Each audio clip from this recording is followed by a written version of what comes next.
வணக்கம். தாய் டிவியின் பிரதான செய்திகளுடன் இணைந்திருக்கும் நான் ரோஷானி மனோரஞ்சன். முதலில் தலைப்புச் செய்திகள்.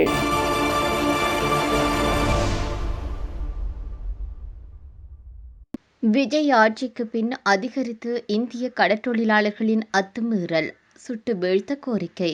அதியர் அபாயமிக்க பகுதிகள் அடையாளம். கொழும்பு உள்ளிட்ட பல மாவட்ட மக்களுக்கு அவசர எச்சரிக்கை. யாழ் பொது நூலகத்தை தீக்கிரையாக்கியது ஐக்கிய தேசிய கட்சியினரே, அனுர தரப்பு பகிரங்கம். நான் பதவி விலகப் போவதில்லை, எதிர்க்கட்சிகளுக்கு கர்ஷன பதிலடி. ஈரானுக்கான ஆயுத விநியோகம், சீன ரஷ்யாவிற்கு ட்ரம்ப் விடுத்துள்ள பகிரங்க எச்சரிக்கை. நெதன்யாகுவின் கைது குறித்த விவாதங்களில் மீண்டும் திரும்பிய சர்வதேச பார்வை. தொடர்பான விரிவான செய்திகள்.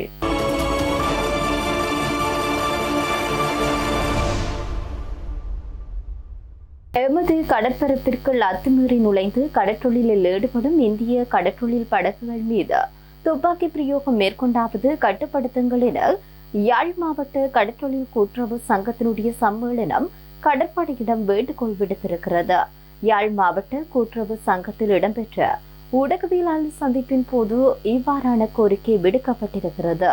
இந்திய கடற்றொழிலாளர்கள் எமது கடற்பரப்பிற்குள் அத்துமீறி நுழைந்து எமது கடற்றொழில் மக்களின் வாழ்வாதாரத்தை முற்றுமுழுதாக அழித்துவிட்டு செல்கின்றனர். இந்திய கடற்றொழிலாளர்களின் இத்தகைய செயல்பாடுகள் பல வருடங்களாக இடம்பெற்று வரும் நிலையில் இதனை கட்டுப்படுத்த இந்திய அரசும் தமிழக அரசும் தவறிவிட்டது. தமிழக புதிய முதல்வராக விஜய் பொறுப்பேற்றதன் பின் அதிக அளவிலான இந்திய கடற்றொழிலாளர்கள் எமது கடற்பரப்பிற்குள் அத்துமீறி மீன்பிடியில் ஈடுபட்டு வருகின்றனர்.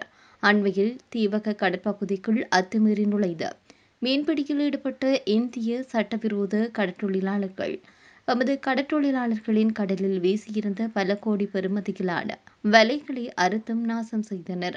இந்திய கடற்றொழிலாளர்களின் தொடர்ச்சியான வருகை எமது கடற்றொழிலாளர்களை வாழ்வாதார ரீதியாக பாதிப்பது மட்டுமல்லாமல் கடற்றொழிலில் இருந்து வேறு தொழில்களுக்கு செல்லவும் நிர்பந்தித்துள்ளது. இலங்கை கடற்படையிடம் வினியமாக கேட்கின்றோம், எல்லை தாண்டும் இந்திய கடற்றொழிலாளர்களை கட்டுப்படுத்துங்கள், இல்லையில் துப்பாக்கி பிரயோகம் மேற்கொண்டாவது அவர்களின் வருகையை கட்டுப்படுத்துங்கள். எங்களால் இனியும் பொறுமை காக்க முடியாது. நாட்டின் ஜனாதிபதியையும் துறைசார் அமைச்சரையும் சந்தித்து எமது கோரிக்கையை தெளிவாக கூற இருக்கின்றோம். சட்டத்தை நாங்கள் கையில் எடுக்க விரும்பவில்லை. ஆகவே இறையுள்ள எமது கடற்பகுதியை பாதுகாக்கும் அதிகாரமும் கடமையும் எல்லை தாண்டும் இந்திய கடற்றொழிலாளர்கள் மீது துப்பாக்கி பிரயோகம் மேற்கொண்டு கட்டுப்படுத்துங்கள். நாங்கள் பக்கபலமாக இருப்போம் என அவர் தெரிவித்தார்.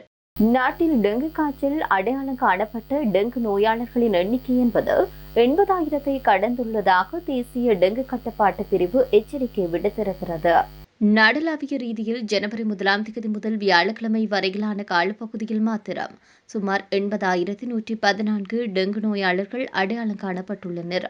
இந்த மாதத்தில் கடந்த 23 நாட்களில் 24,739 டெங்கு நோயாளர்கள் பதிவாகியுள்ளமை குறிப்பிடத்தக்கது. அத்தோடு டெங்கு காய்ச்சல் காரணமாக உயிரிழந்தவர்களுடைய எண்ணிக்கையும் 59 உயர்வடைந்துள்ளதோடு டெங்கு பரவலை கருத்தில் கொண்டு 175 சுகாதார மருத்துவ அதிகாரி பிரிவிற்குட்பட்ட பகுதிகள் அதிஉயர் டெங்கு அபாயமிக்க பகுதிகளாக அடையாளப்படுத்தப்பட்டுள்ளது. மேல் மாகாணத்தில் 42,414 நோயாளர்கள் பதிவாகியுள்ளதோடு தென் மாகாணத்தில் 12,154 நோயாளர்கள் கண்டறியப்பட்டுள்ளனர். மேலும் ஹம்பகா, கொழும்பு, மாத்தறை, கண்டி, களுத்துறை, ரத்தினபுரி, காலி, குர்நாகல், அம்பாந்தோட்டை உள்ளிட்ட மாவட்டங்களிலும் கொழும்பு மாநகர சபைக்கு உட்பட்ட பகுதிகளிலும் அதிக எண்ணிக்கையிலான டெங்கு நோயாளர்கள் கண்டறியப்பட்டுள்ளனர். தமிழர்களின் இதயமாக கருதப்படும் யாழ் பொது நூலகத்தை தீக்கிரையாக்கிய பாவிகள் ஐக்கிய தேசிய கட்சியினரே என்று கடற்றொழில், நீரியல் மற்றும் கடல் வளங்கள் அமைச்சரான ராமலிங்கம் சந்திரசேகர் தெரிவித்தார். 1983 ஜூலை கலவரத்தின் போது மலையக மக்களையும் ஐக்கிய தேசிய கட்சியினரே நாசமாக்கினர் என்று அவர் மேலும் குற்றம் சாட்டியிருந்தார். கருப்பு ஜூலை கலவரம் தொடர்பில் நாடாளுமன்றத்தில் நேற்று நடைபெற்ற சபை ஒத்திவைப்பு வேளை பிரேரணை மீதான விவாதத்தில் உரையாற்றும் போது அவர் இவ்வாறு குறிப்பிட்டார். அமைச்சர் அங்கு மேலும் உரையாற்றுகையில் 1983 ஆண்டு நுவரெலியாவை எரித்து சாம்பலாக்கியது யார்? ஐக்கிய தேசிய கட்சியினரே எமது மக்களை நாசமாக்கினார்கள். பதுளையில் தமிழர்களின் கடைகளுக்கு முன்னால் இராணுவத்தினர் கோடு போட்டனர். அதன் பின்னரே வந்த ஐக்கிய தேசிய கட்சியின் காடையர்கள் கடைகளை எரித்து நாசமாக்கினார்கள். பச்சிலம் குழந்தைகளை கூட இந்த பாவிகள் தான் தீயிலிட்டு கொளுத்தினார்கள். தோட்ட தொழிலாளர்களை சீரழித்தவர்களும் ஐக்கிய தேசிய கட்சியினர்தான். அவர்கள் அவசரகால சட்டத்தையும் கொடூரமான பயங்கரவாத தடை சட்டத்தையும் கொண்டு வந்திருந்தனர். 1981 மாவட்ட அபிவிருத்தி சபை தேர்தலில் மோசடி செய்தனர். எங்களின் இதயமாக கருதப்பட்ட யாழ் பொது நூலகத்தை எரித்து சாம்பலாக்கியவர்களும் அவர்களே. 97,000 புத்தகத்தை கொளுத்தினார்கள். அந்த காலத்தில் சர்வஜன வாக்கெடுப்பு நடத்தப்பட்டது. அதில் வடக்கு மக்களின் விருப்பம் பிரதிபலிக்கவில்லை. அதற்கு எதிராக எமது தலைவர் ரோகண விஜயவீர வழக்கு தாக்கல் செய்தார். அந்த வழக்கில் வெற்றி பெற்றிருந்தால் ஜனநாயக ரீதியில் தேர்தலை நடத்த வேண்டிய நிலை ஏற்பட்டிருக்கும். ஆனால் எமது கட்சியை தடை செய்தார்கள். தேர்தல் நடத்தப்பட்டு எமது கட்சியை சேர்ந்த உறுப்பினர்கள் நாடாளுமன்றத்திற்கு வந்திருந்தால் ஜிஆரின் அடக்குமுறைகளை எதிர்த்திருப்பார்கள். கருப்பு ஜூலை போன்ற கொடூர சம்பவங்கள் நடந்திருக்காது என தெரிவித்தார்.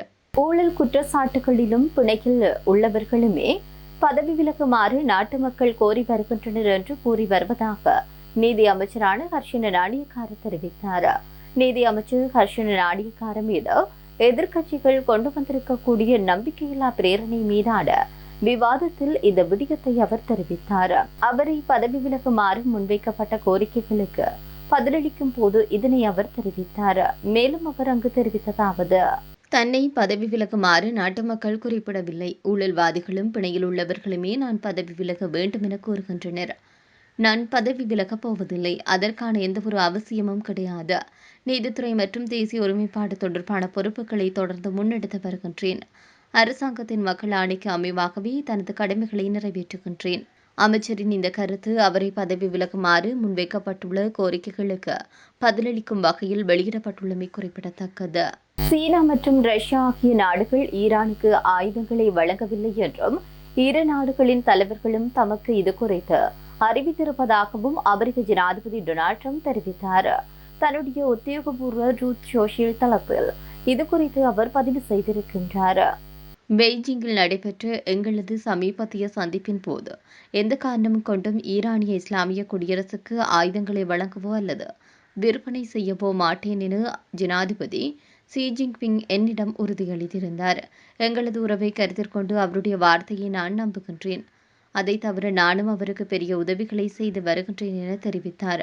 அத்துடன் ரஷ்ய ஜனாதிபதி விளாடிமிர் புடின் மாஸ்கோ ஈரானுக்கு அணு ஆயுதங்களை விற்காது என தன்னிடம் தெரிவித்ததாக ட்ரம்ப் குறிப்பிட்டார்.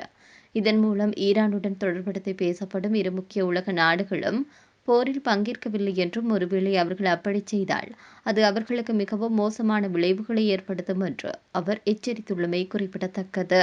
சர்வதேச மன்னிப்பு சபையின் ஆராய்ச்சி ஆதரவு கொள்கை மற்றும் பிரச்சார பிரிவினுடைய மூத்த இயக்குநரான எரிகா குவேரா ரோசாஸ் இஸ்ரேலிய பிரதமருக்கு எதிரான சர்வதேச குற்றவியல் நீதிமன்ற விசாரணைகளுக்கான கோரிக்கையை முன்வைத்திருக்கின்றார்.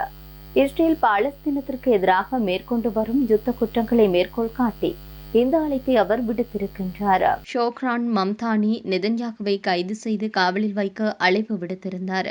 இந்த நிலையில் இதனைத் தொடர்ந்து வந்துள்ள எரிகா குவேராவின் அறிக்கை வெளிநாட்டு ஊடகங்களின் கவனத்தை ஈர்த்தது.